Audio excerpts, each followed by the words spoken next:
पाकिस्तानी आर्मीचा माजी para commando Hashim Musa ठार आयएसआयच्या सांगण्यावर करत होता लष्कर-ए-तोयबासाठी काम। 20 लाखांचं बक्षीस असलेल्या अतिरेक्याला कंठस्नान।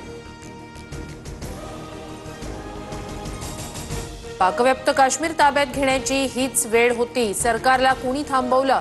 पीओके घेतला असता तर मोदींना डोक्यावर घेतलं असतं। ऑपरेशन सिंदूरच्या चर्चेवेळी अरविंद सावंत आक्रमक। निशिकांत दुबेंना संसदेत घेरल्याबाबत राज ठाकरेंकडून वर्षा गायकवाडांचं अभिनंदन। महाराष्ट्रातील 45 खासदार गप्प बसले, तुमचा आवाज बुलंद राहील अशी आशा। राज ठाकरेंचं पत्र।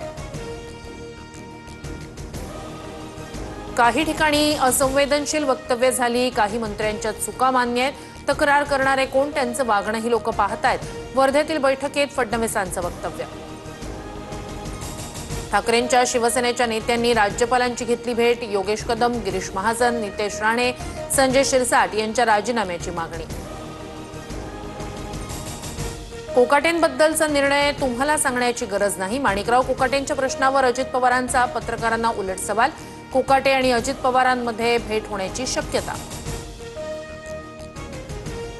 पुण्यातील ड्रग्ज पार्टी प्रकरणी ससून रुग्णालयाचा प्राथमिक अहवाल पुणे पोलिसांकडे सादर। खडसेंचे जावई प्रांजल खेवलकर यांनी मद्यप्राशन केल्याचा अहवाल, सूत्रांची माहिती।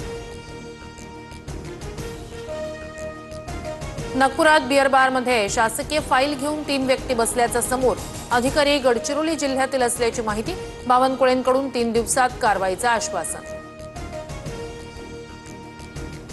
महाराष्ट्राची लेक दिव्या देशमुख ठरली बुद्धिबळ स्पर्धेत विश्वविजेती।